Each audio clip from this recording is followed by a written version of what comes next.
Montana Talks here. Live and local. This is Montana Talks with Aaron Flint.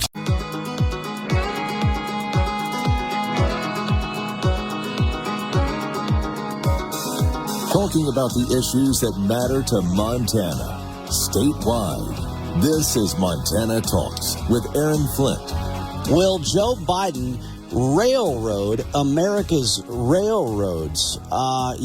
Let's see here. This was going to be a very interesting topic of conversation. We had an economic scholar, a senior fellow at George Mason University's Mercatus Center. She was going to join us to talk about freight traffic, freight trains. Will Joe Biden railroad America's railroads?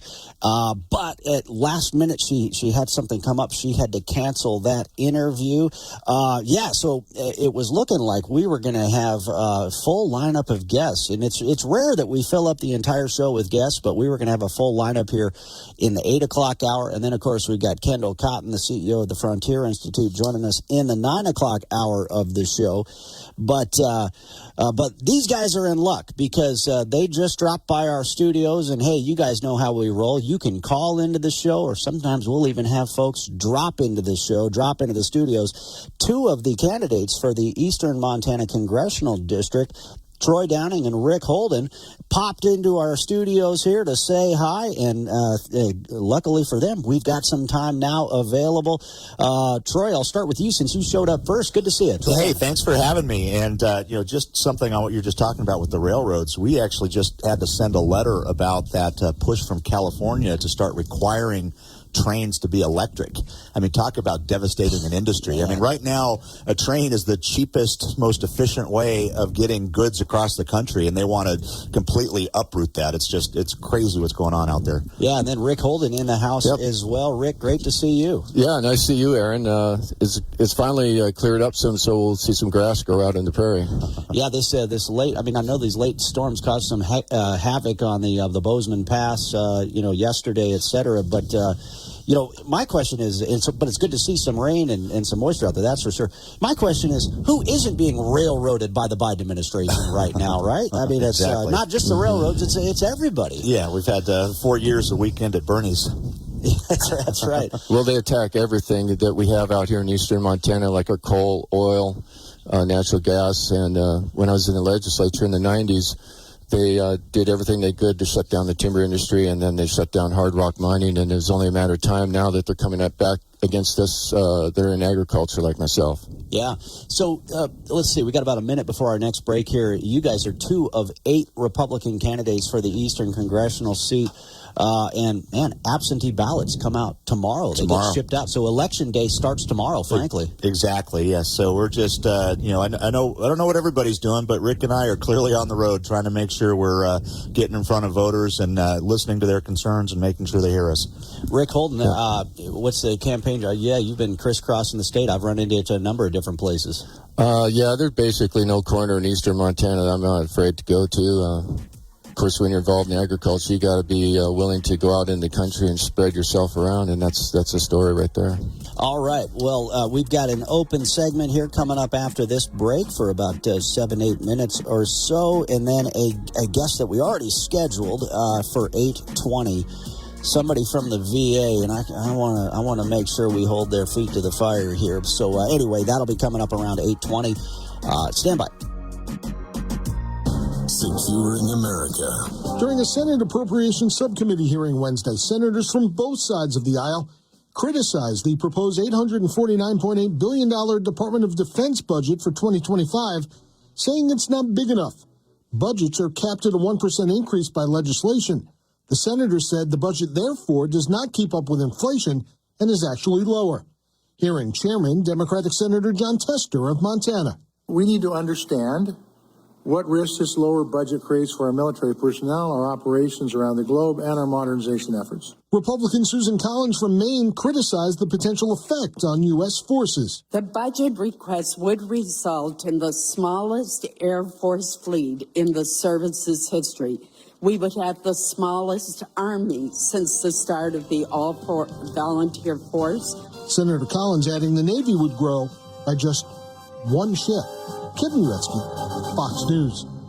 Hey, if you missed it on Wednesday's show, we got a surprise phone call from the Flathead County Sheriff and the Mayor of Kalispell talking about the big story regarding the illegal aliens dumped in Kalispell last week and how we can or how we should respond. Full audio on our Montana Talks website, or better yet, download the Montana Talks app for your smartphone. Click the on-demand button. You can download not only that show, but all 4 hours of every day's show on the Montana Talks app on your phone.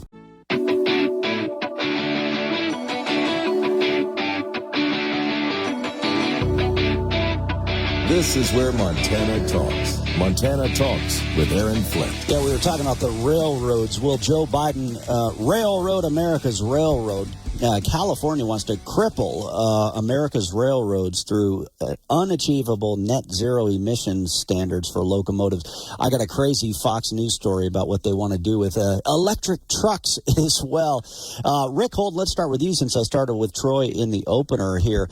You know, really, frankly, in theory, whoever wins this Republican congressional primary here in the Eastern Congressional District will likely be the next congressman for Eastern Montana because it's such a safe Republican district in theory. What separates you from the other, seven candidates that are on the stage with you? Okay, so, that's a great segue into what I was thinking about here this morning, and that is that the Cascade County Republican Political Action Committee actually endorsed my campaign for Congress.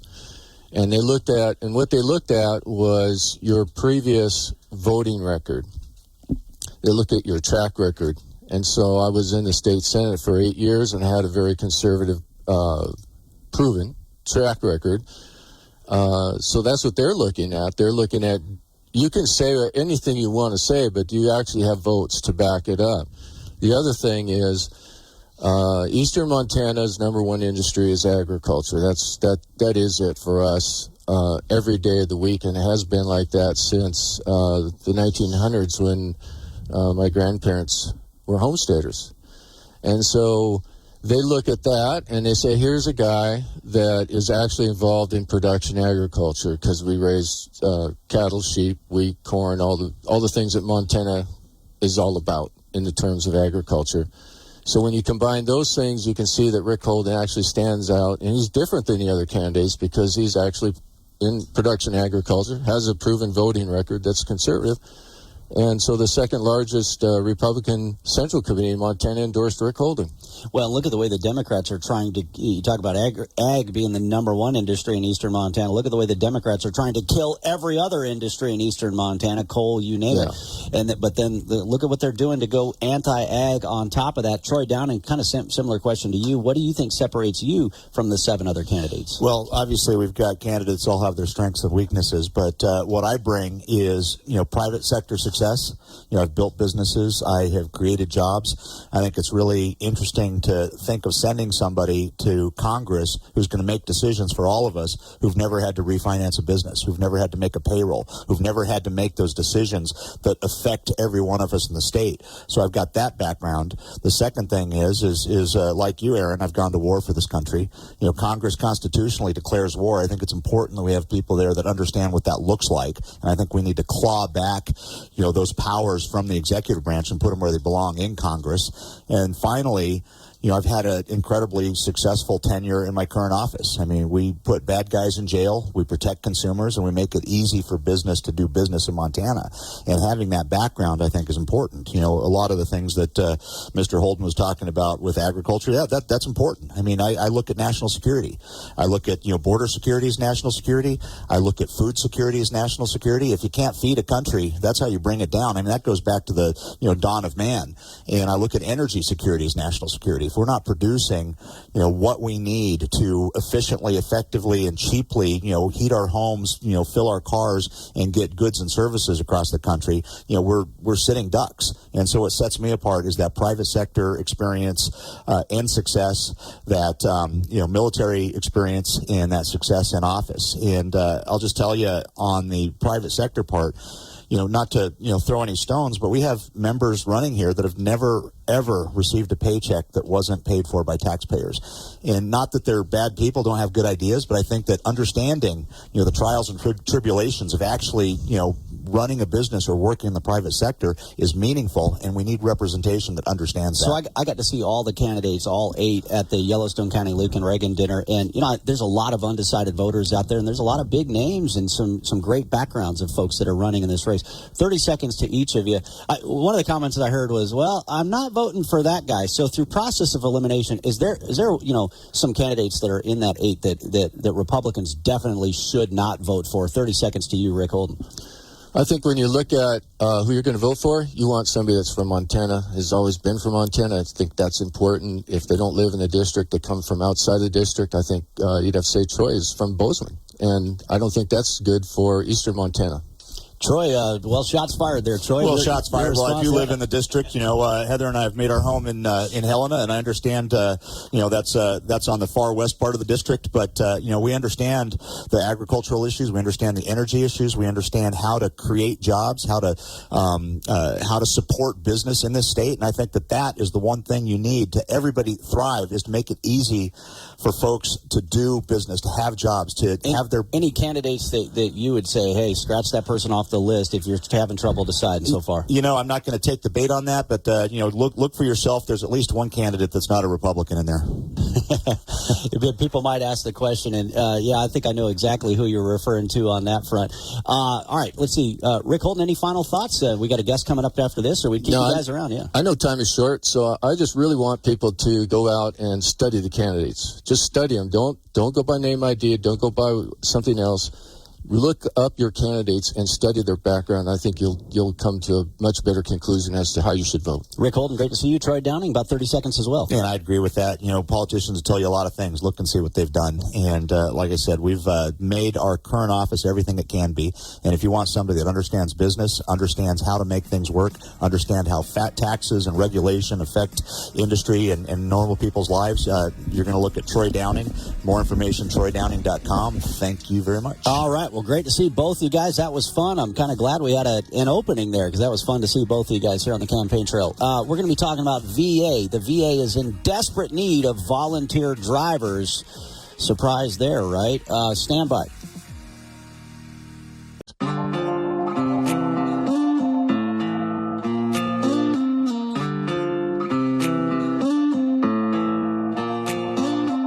Serving the great state of Montana. From the peaks of the Beartooths to the banks of the Clark Fork River, Montana Talks with Aaron Flint. All right. Well, I mentioned we have a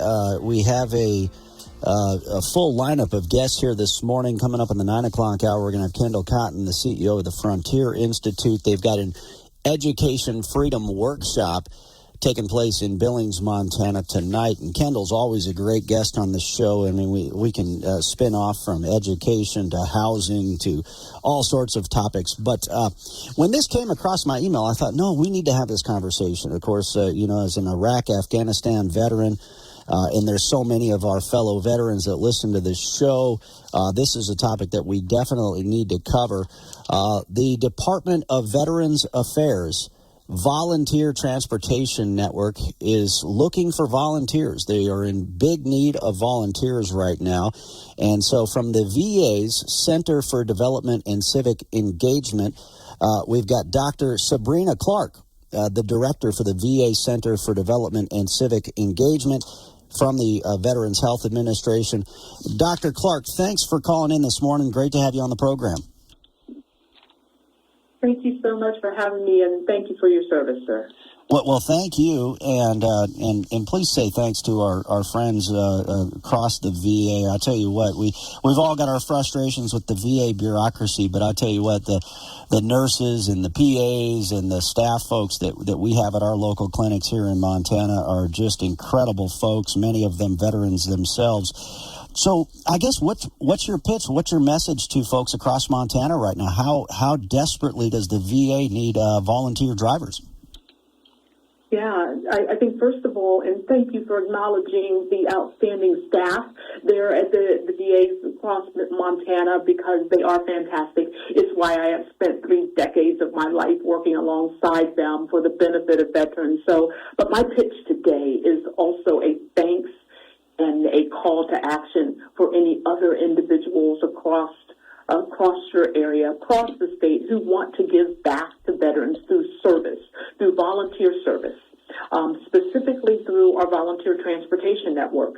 We are in need of drivers who want to transport veterans to and from medical appointments at VA facilities, and that's what we need, are individuals who have a good driving record, have a valid driver's license, are willing to undergo our trainings and screenings to become a driver to ensure that veterans have access to their care. And so that's why I'm on the show today, to hopefully implore individuals who have the time and have the skills and have the desire to help us ensure that access to care for our veterans. What does the training look like right now? Probably 2-3 years ago, I had a great guy, a fellow veteran out of Polson, Montana, and he agreed to become a volunteer driver because, at the time the VA was sickeningly kicking volunteer drivers to the curb because of the stupid COVID vaccine mandate. And then there were these stupid mask mandates that were so detrimental to veteran support services. And I know I, for one, was just so sickened to walk into a VA facility and be told that I had to put on one of these what I saw as a burqa on my face just to get health care.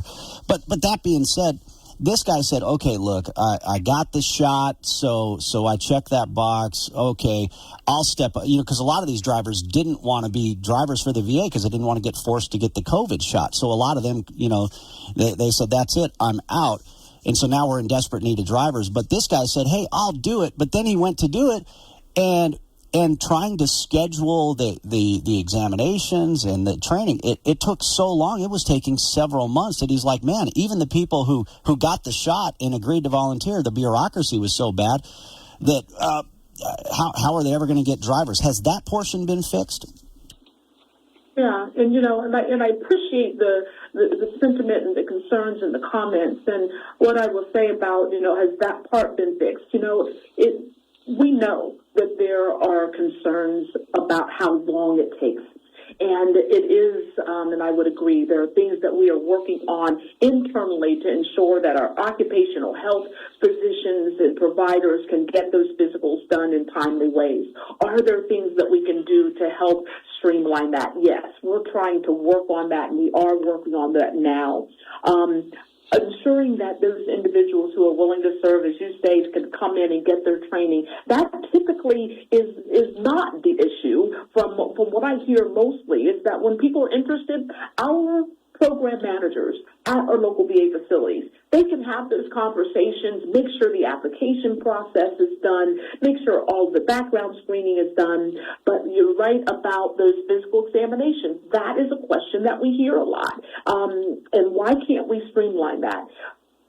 That's something that we're working on. But what I can say about that, though, Aaron, is that it's something that must be done because we want to ensure not only that people are willing to drive, but they're able to drive. And it's not just drive a vehicle. Like you said, it's that capacity to transport another person, another veteran, across the state, wherever they're coming, in a government vehicle safely. That's what we want. And so some of those requirements are necessary. They may be burdensome, but I always ask the question, would you rather us do things quickly or safely? We shouldn't have to compromise on that. But we do want to make sure that safety becomes the priority, and where we can streamline and be more efficient, we're definitely willing to do it, and we're moving in that direction. Well, and our veterans are willing to sacrifice to take care of their fellow veterans, just like they sacrificed for the men and women on their left and right before. So if it takes time and it takes this exam or that exam, they're willing to do it. But just to be clear, for the requirements now, what are you looking for volunteer drivers for the VA? They're not forcing people to get COVID shots or the 15th booster or anything like that, right? Well, right now, we are really leaving that up to facility leadership. So we want the facility managers, the directors, the safety managers at local VA facilities to determine what are the appropriate safety protocols for their community. So if some crackpot, crackpot, tin pot dictator bureaucrat in Missoula says you will get the COVID shot, you will wear a mask, they might have to do it. Well, I'm hoping that that individual is that same person you described earlier, that dedicated public servant that is working on behalf of veterans. But the answer to that is yes. If that facility leader is identified saying, in our community, our COVID rates are high or they're coming back, that we have a concern for the veterans or the staff in that facility, and we're saying, if you're coming in to volunteer your time, we want you to do this so that we can not only ensure the safety of the people that they have access to, but their own safety. Well, Dr. Clark, if you could pass on to the secretary, that is shameful. That is a slap in the face to the men and women who serve this country, that they're even allowing some facility to force this stuff on volunteer veterans who are stepping up to serve. And I know you've got to implement the policies that are probably being dictated down to you, but if you could pass on our frustration, I would also like to see the VA secretary come back here and apologize to these volunteer drivers who were kicked to the curb over mask mandates and COVID vaccines. Because, again, we fought for freedom, and then to have those freedoms stripped away inside our own VA facilities, especially post 9/11 veterans that saw women who were forced to wear burqas, and then we have to wear burqas in an own. I would love to see an apology come down from the VA secretary, in addition to a change in policy. My personal opinion, but I know fellow veterans, a lot of them feel the same way. Thank you. We'll pass it along, and I am still, as I say, hopeful that in those areas that people will also allow, the leadership and the healthcare workers in their communities to decide when it's safe and what's necessary to ensure, the health and safety of everyone in the community, including our veterans. But thank you for your comment. Well, thank you. And I know we got a couple more minutes here before the break. And I would just say, when it comes to safety, that COVID shot was forced on military service members and veterans, and it jeopardized their safety, causing heart problems and so many other things. And so yeah, on a safety point, I just wanted to make that point. If somebody wants to step up and serve as a volunteer driver right now, what's the process? Where do they go to get the process started? They can get the process started by going to their local VA facility, or they can go on our website at volunteer.va.gov, and they can start the process right there, and that will allow the individuals at that facility to see who's interested, reach back out to them, and make sure that they have the application and that they understand everything that's required to get started. We're looking forward to hearing from you. Any Montana-specific numbers in terms of how many drivers are needed, how many drivers we've lost in just the last 3 years or so alone? Well, what I can tell you in Montana is that you have a very strong volunteer network.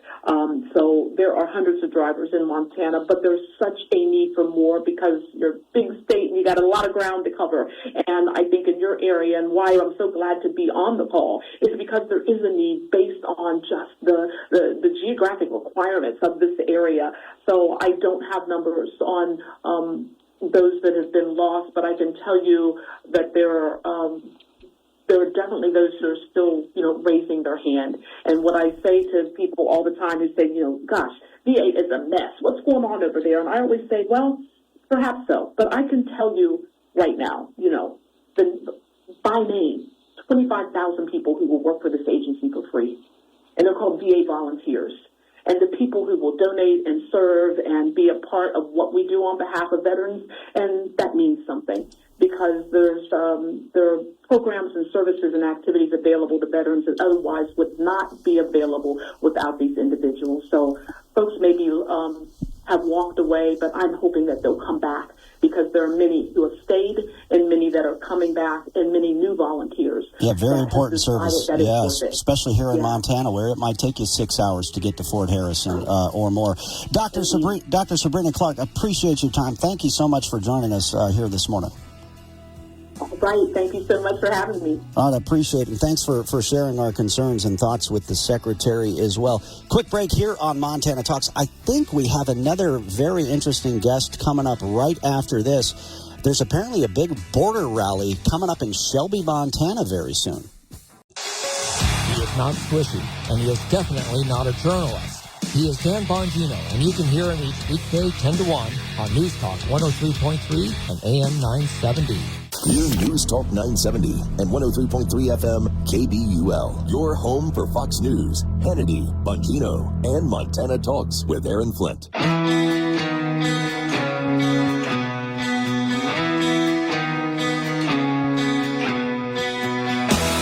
Taking your calls live.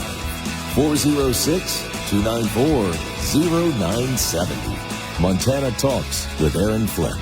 All right, let's see. Yeah, I was wondering if we might be a little bit double scheduled here, but hey, we've got one of the folks already on the phone lines. So right now, our producer Travis did a story a while back, and it was about how there were 3 teachers who were in the running for a national teacher competition. And I saw this story and I shared it on our Montana Talks website because I was like, man, hey, that teacher is like one of the most popular teachers. The kids absolutely love this guy. He's a teacher at Ben Steele Middle School. And I remember when I was there for a Veterans Day event, the kids were just cheering this guy on. So you could just tell the kids love this school teacher. He's now on the phone lines with us right now. Let's sneak him on first. Let's see, Michael in Billings, and I apologize, I'm spacing your last name here off the top of my head, but thanks for calling in this morning. Hey, you bet. Thanks for having me on. Mr. Thomas. Mr. Thomas, right? Mr. Thomas. I just got, Mr. Thomas. The kids were like, man, it was like a pep rally for you for a few minutes. Those kids are something else. I appreciate having me on. This competition is a kind of an odd thing. I had kids that I taught in 3rd grade at Miles Avenue. They were hanging out one night. They're grown now. And they messaged me and said, hey, you need to sign up for this thing. And I do not like self-promotion at all. And they kept bugging me about it, and I have to do it myself. So I filled this thing out, and I've gone through 8 or 9 cuts, and we're down to the 1%, like, nationwide. And I'm going up against teachers from Las Vegas School District, Los Angeles, New York, Chicago, so big places. And so I was hoping to get the word out and see kind of what we could do from a Montana boy here. Yeah, no, this is great. So, I'm pulling up Travis's story. This was from back about a month ago, April 11th. Vote now for 3 Billings teachers for America's favorite. And so you're the last man standing of the Montana teachers. So if people want to support a Montana teacher, great photo of you here, by the way. Is that like a Christmas sport jacket on there? What are you wearing? Oh, yeah. I'm DJing the middle school Christmas dance in that one. Oh, you're a brave man. Oh, it's fun. Yeah, and my voice is crackly. Sorry, we just got back from D.C. with 116 kids and about 8 hours of sleep over 5 days. But you know what? This is the best job there is, and the kids love being in the building, love being in the room. And my feeling is, if they want to be there, they're going to learn. And I'd like to kind of get that message across to as many people as can hear that message. All 3 of my kids have gone through, and one's still at Ben Steele Middle School. I absolutely love Ben Steele. I got to go Alaska halibut fishing with a fellow Iraq War veteran who's a teacher at Ben Steele right now, Mr. Mainwaring. Great guy. The kids love him, too. And so there's just so many great folks there. But I also love, Ben Steele, a World War II Bataan Death March survivor. The patriotism is everywhere on display in that school, as it should be. But, I know the kids love you, because I remember when I was there for a Veterans Day deal, they were just, cheering you on. In this portion, it says, tell us about your most memorable teaching experience. One of the kids called you Grandma, huh? Oh, yeah. Dylan Martell, 3rd grade, Miles Avenue. And she tried to get my attention. She says, Grandma. And all the kids laughed at her. I loved it. Who doesn't love Grandma, honestly? And that's right. A decade later, at least, I see her in the grocery store, and she hollers across, what's going on, Grandma? And it's that stuff. You hold on to it. you know? And my wife's looking at me like, what is that about? And it's like, don't worry about it. It's a very inside joke, but it's one of those things you keep, you know? But it is the best job, and it's a hard job. And like I said, self-promotion is difficult, but I'll tell you what, there's a cash prize for this, and there's a trip, but the really cool thing is you get to do an article in Reader's Digest about your feelings on the state of education, and I've got a few things to say, and I'd love to have that opportunity. Yeah. So again, Mr. Thomas, Michael Thomas, Ben Steele Middle School in the running for America's favorite teacher, and the winner. Of course, you got the Reader's Digest magazine article. You get a trip to Hawaii and $25,000. We need to help. We need to help make this happen. So, how do we vote? Yeah. So there's a link I can send if you can put it out on your webpage. That'd be fantastic. And it's a Facebook link. You verify with Facebook. There is an option for purchasing votes. It is helping pay for a nonprofit, Teach for America. Honestly, just a free vote would be amazing. And, you know, with this money, if I win all the tax-free portion of it, who knows what that will be, I want to do at least a couple scholarships for that D.C. trip. We've got kids that would love to go, but it's about $3,000, and that's a pretty big hill to climb for middle schoolers. So I'd love to be able to help out with that a little bit. Well, that's incredible. Well, Mr. Thomas, I know you want to write a Reader's Digest column about your thoughts on the state of education. Let's get you back on the show one of these days to talk more in depth. Maybe we can get you on next week, maybe in studio or something like that. And then also help promote, this America's Favorite Teacher contest. Michael Thomas, and we'll re-up that story on our websites, too, and promote it within our team here to get all the radio stations hyping you up here. Thanks for all you do. Yeah, thanks so much, Aaron. Appreciate you. Listen to you every morning. We'll just keep that going. Wow. Well, that's an honor. That means a lot. I know. And thanks again for what you do for the kids. Please give our best to all the folks at Ben Steele. All right. Let's see. Like I say, we're sneaking a lot of content in here on the show this morning. And hat tip to our friend Julie Mack in the Flathead Valley for linking us up with a great guest now joining us on the show. Let's see, Kim just did an interview with General Flynn, and this is Kim Yater. She does a radio talk show / podcast, doing it all. And Kim, you're going to be in Shelby, Montana pretty soon, right? I'm so excited, Aaron. Hello to you. Hello, Montana, and hello, Grandma. Wasn't that great? It was so great. So, yeah, we're going to be in Shelby in the month of June, in the month of July in Shelby. We're hitting 5 states. Pretty amazing. This is called the Take Our Border Back North America Alliance. It's USA, it's Canada, and it's Mexico. And we are shedding to light the issues that are going on.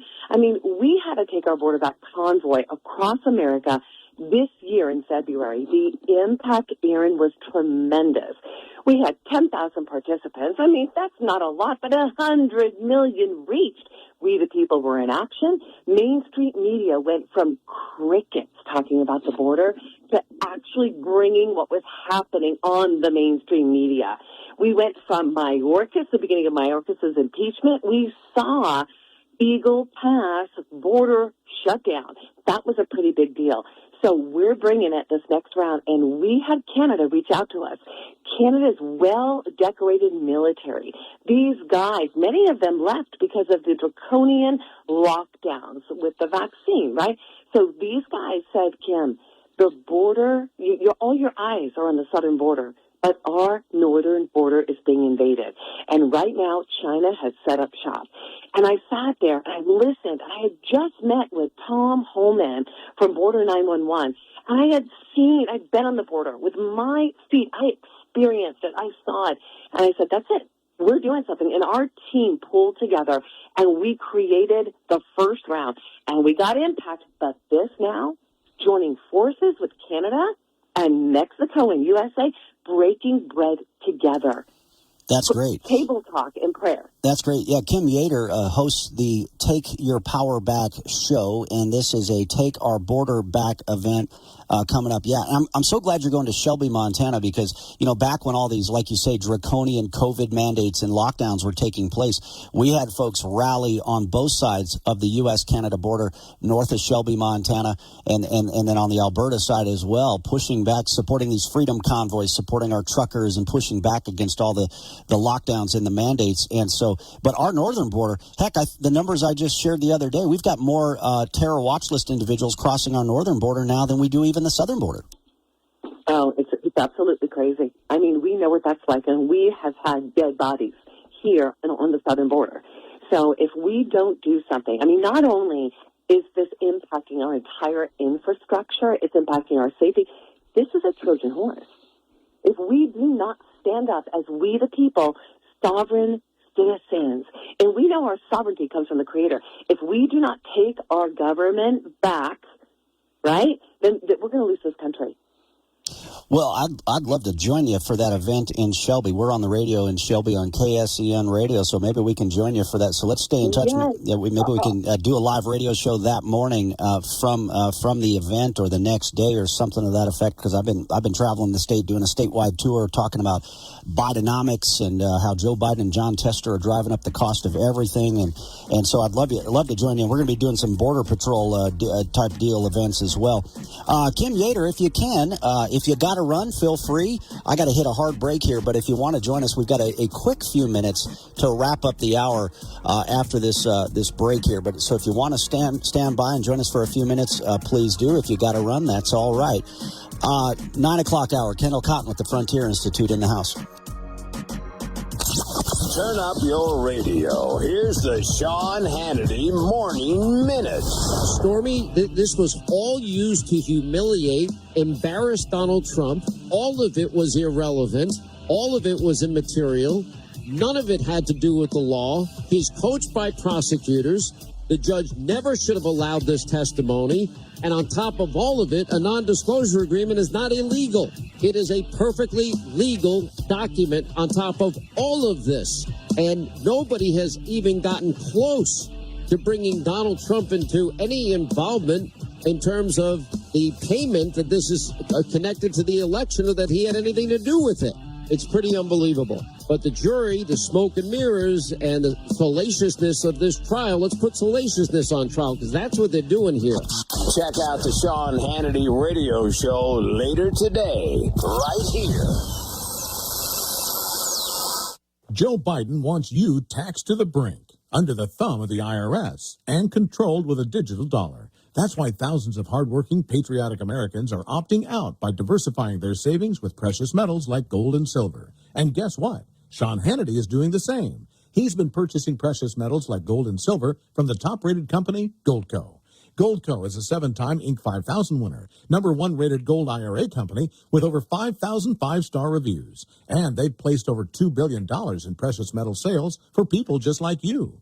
Right now, they're offering up to $10,000 in bonus silver while supplies last. That's right, up to $10,000 in bonus silver, but only while supplies last. So if you're looking to diversify your savings, call Goldco at 855-815-GOLD to learn how you could get started today. Tell them Hannity sent you and see if you qualify for up to $10,000 in bonus silver.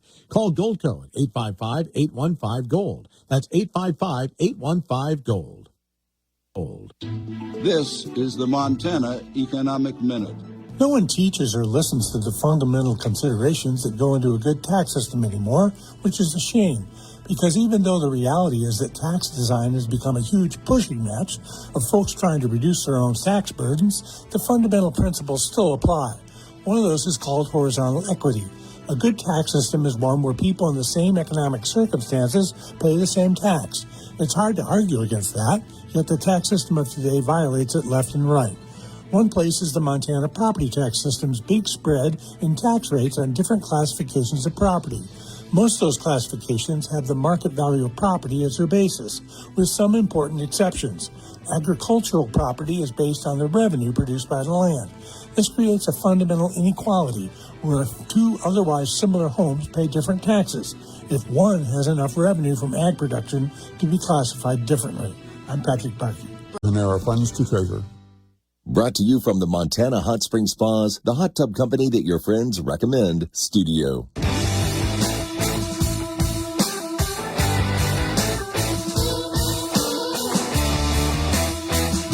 This is where Montana talks. Montana Talks with Aaron Flint. All right, let's go back to Kim Yater here from the Take Your Power Back show. And by the way, for this border tour, takeourborderback.com is the website. I caught up with Kim during the break. Yeah, if you've got organizations who, like me, want to take part in this Take Our Border Back event in Shelby, Montana, check out that website, get a hold of her, or, hey, send me a message, and I'll forward your message on to Kim Yater. Kim, you know, when I talked with you during the break, basically you're teaming up with several pastors. This is a faith-based effort talking about the importance of our borders and border security. Pastor Artur Pawlowski, he's the guy, man, they went after him in Canada. They arrested him for doing street church services during the COVID. They didn't even want him preaching on the streets. That's how tyrannical the Trudeau regime has been up there. But apparently, Pastor Pawlowski may be there in Shelby. Yes, I'm so excited. We have such an incredible line of powerhouse patriots that love God that are showing up and supporting. And I'll tell you what we saw happen to Artur Pawlowski, we are not far off from that. This is a warning to America that we, the people, sovereign citizens, have got to reclaim our sovereignty and ensure government serves the people. That's why this event is so important. We want to empower the citizens with resources, strategies, and action plans to ensure accountability to affect change. Aaron, we're talking the local sheriffs, the city councils, the county boards, the school boards, the elected officials held accountable. And we've got these two powerful swords that we're not using. Do you know what they are? Number one is the Constitution.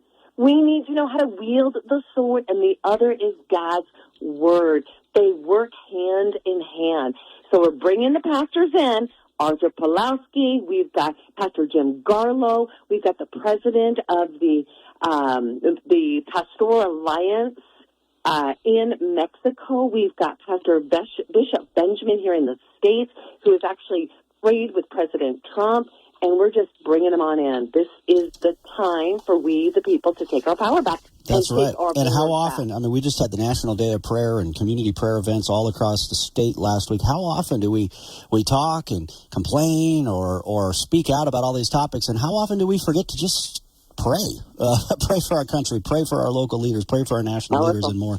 Well, Kim Yater, I'm excited to see you in Montana. Thanks for what you're doing, and I'll have to check out your show a little more often here. The TakeYourPowerBackShow.com, and again, the website TakeOurBorderback.com.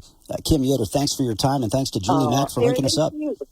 God bless you, Montana. Thanks so much. Hey, God bless you as well. And again, thanks to Julie Mack for connecting us. Julie Mack, she helped put together that Lincoln Reagan Trump dinner in the Flathead Valley a couple years ago that I had the honor of emceeing, and she's a rock star up there. And I wish I was as good of an MC as Julie Mack is.